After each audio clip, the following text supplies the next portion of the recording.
Alright, so I'm up near the river source today. It's a little further that way. I'm going to be picking up trash in this area for trash day this week. Sorry, I've got a cough drop in my mouth.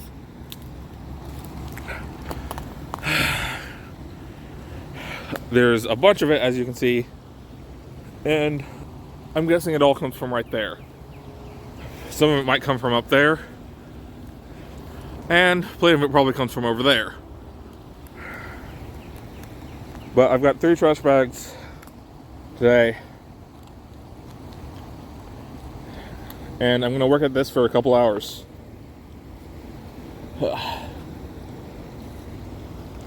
Luckily, there's a dumpster, that's what it's called, just up the other side of the road, and just up that hill. Well, I'm not sure I'm going to take the trash up there because that area is filled with vines, and taking trash bags filled with vine up through a path filled with vines isn't a great idea. But I'm going to do what I can for this area. I'll show you my work when I'm done. Alright, so I got through one bag. I'm taking a little break right now because my leg is in extreme pain because of how unstable this ground is. But this is the most depressing part, and the part that I hate the most. Not the pain or how tired I am from doing this. No. I just spent 30, maybe 40 minutes cleaning this area up. Filled an entire trash bag. You can only tell a little bit of difference. And part of that is that I'm at a different angle. There's still fucking mounds of trash. So yes, this is once again another mid-video call to action. Please, reduce how much plastic waste you create. Please, at the very minimum, don't litter. Yeah, I get that we can't really reduce how much waste companies create. I'm not trying to put this on an individual level.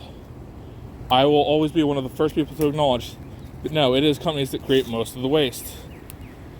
But hey, guess what? You can help stop that in 3 major ways. Way 1, use less of that particular brand. I haven't drinking a single Coke since 2021 when I learned that they create the most plastic waste. 2, you can protest directly to those companies. Letters, emails, burn a fucking factory down for all you want. I don't care. Just tell them we want them to stop creating so much plastic waste. And 3, if you have a lot of money, you can do something slightly crazy in the form of become a shareholder. A major shareholder. That is actually something I'm passively trying to do in the background. So when they have policies come up and board members, you can check against them and vote yes or no if you want them based off of whatever policies they're suggesting. I own, I think, 4 pieces of Coke stock, as in Coca-Cola.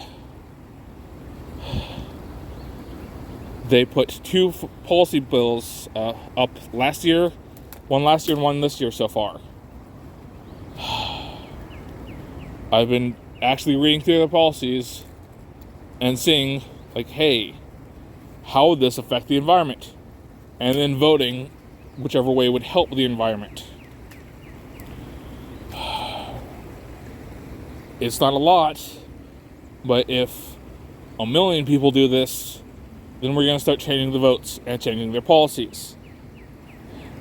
Because one thing big companies want is their shareholders to keep their shares. Big companies never want you to sell their stocks because that loses them money. It makes their companies look less valuable. So, reduce plastic waste, protest,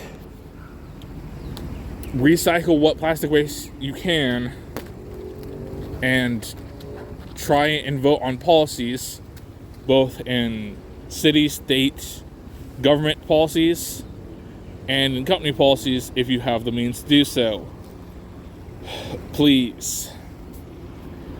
I'm going to now stop and take a little break because I feel like I'm about to collapse. My leg hurts so much. Threw trash bags full of trash. I got to get them out of the forest and throw them away. Just under 2 hours because I found a couple of really big pieces. It just completely filled up the third trash bag. God.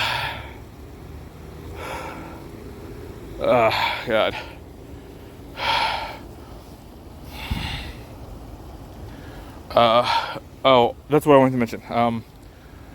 I managed to get in contact with the city council about this area. A couple of the councilors mentioned trying to get the apartment buildings to put up trash cans, because apparently that's the apartment's responsibility. So I doubt that's ever going to happen. But one of them also mentioned that a couple of city projects that go through and clean up areas, and that they will be putting this area on the list of areas to clean this year. So with hope, some luck, and the government actually coming through for somebody, which is the part I'm doubting the most, a volunteer group will come through and actually help clean up this area. I don't know how much they're going to do, since unfortunately a lot of the trash is just actually in the river, and you would need rain boots for that, which is one of the bigger problems I'm having right now, is that I don't have any good wet waterproof boots. But hey, I also noticed these. Those are either oyster or lion mane mushrooms, which is how you know that this is the oldest part of the forest. There's already a tree with some of that on there.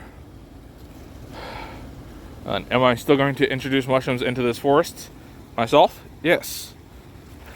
I'm going to be introducing oyster specifically. That's a good native Texas mushroom.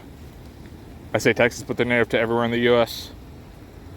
And that they're relatively easy and fast to grow.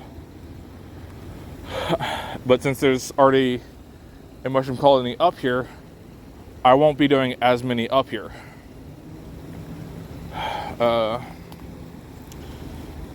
The plan will be one log of mushrooms for the swale. That's one of the ways that you sell mushrooms, apparently. And then 2 boxes of fast-growing oyster mushrooms for each side of the river at 3 points along the river. So that'd be 6 boxes. These aren't going to spread super far, super fast. But just introducing them now, relatively early into this young mushroom, or this young forest, will help speed up the process of turning this into an actual forest, which isn't strictly speaking what this area is supposed to be. This area used to be Texas rolling hills filled with blackland prairie, but now it's a city, so I can't do anything about that.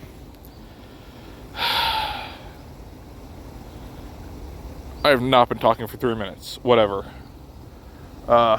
Whatever. Thanks for listening, and see you next week.